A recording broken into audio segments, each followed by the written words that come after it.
What's new in Warframe this week? Well, about an hour later than normal.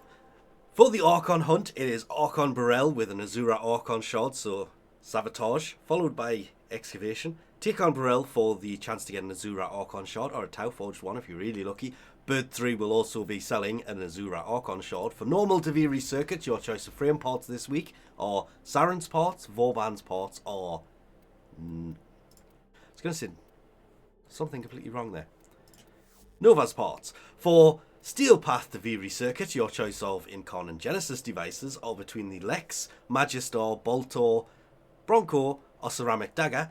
If you have all of these, you can of course go for a Rifle Riven mod, a Pistol Riven mod, a Melee Riven mod, or 20,000 Kuva. Nightwave Elite Acts this week. Destroy 3 Necromech Vault Guardians. You can do that on the Tier 3 mission in one mission.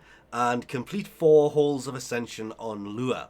Can also be done in one mission, but you'll probably end up doing way more. Normal ones, normal acts. Complete 3 rescue missions and complete 3 different perfect animal captures in the Orb Vallis.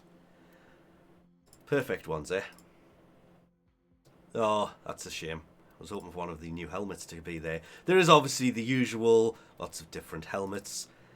The Atmos Solstice Skin Blueprint, the Gram Solstice Skin Blueprint, the Wolf K-Drive Scroll Skin, the Wolf of Saturn 6 Bright Glyph, which I do like that glyph, it actually does look pretty good.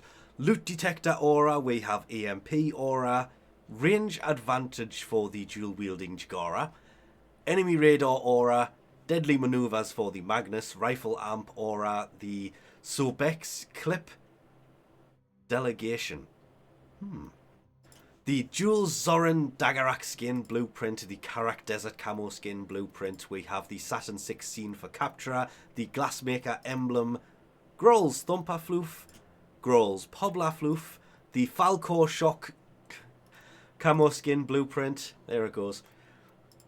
The Emissary Ornament Landing Craft Decoration, the blueprint to build the actual Plasma Sword. Still would love to see a dual-wielding version of that. There's no real reason why they couldn't have done that by now. The Uraworm Rage Sigil. Power of 3, Quiver Augment for Ivora, Excalibur's Purging Slash Dash Augment, Mirage's Prism Augment, obviously, Prism Guard, Supra's Directed Convergence, that's just an accuracy mod, and the Saturn 6 chestplate.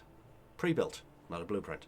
For Teshin Steel Path on our store this week, it is the Shotgun Riven mod, meaning next week, which lines up kind of perfectly with the fact that the big update comes out on the 10th, will be the Umbra Former. But not this week. Shotgun Riven mod, 75 Steel Essence. Nice if you need it, otherwise save that Steel Essence for what comes next week. Necraloid's Deep Archimedia this week is Exterminate, where Fishers rip into the mission, causing the enemy level to go up by 1 every 10 seconds, destroy them to stop the levels from increasing any further, and slain enemies burst with void energy, then disruption, remembering you have to do them all kind of one after the other after. This is basically one mission.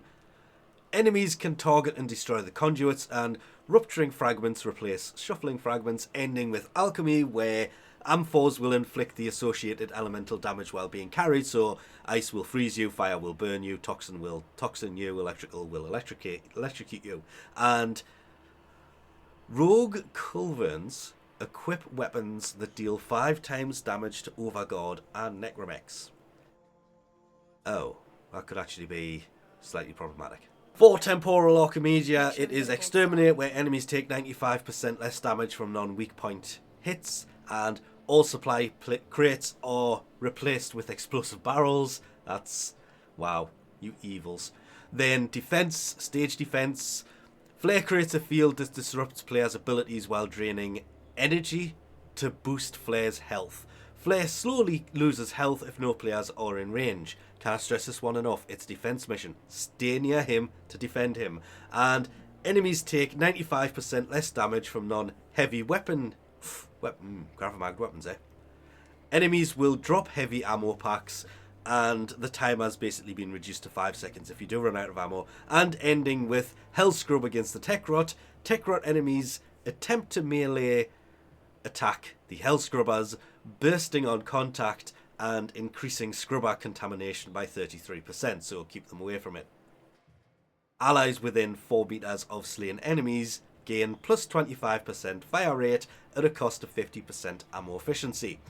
Not too bad this week, actually. And lastly, for Hulvania, we have kill 20 Xmas, then kill 75 Skuldra troops with abilities, Owie's birthday, kill 300 enemies with melee weapons, kill 150 Skuldra troops with melee weapons, kill 1,000 enemies, and kill 300 tech rot with abilities. No opening containers, those tend to be the really easy ones, but that's about it for another week, so we'll leave this off here for now. Thanks for watching, and I'll catch you next time.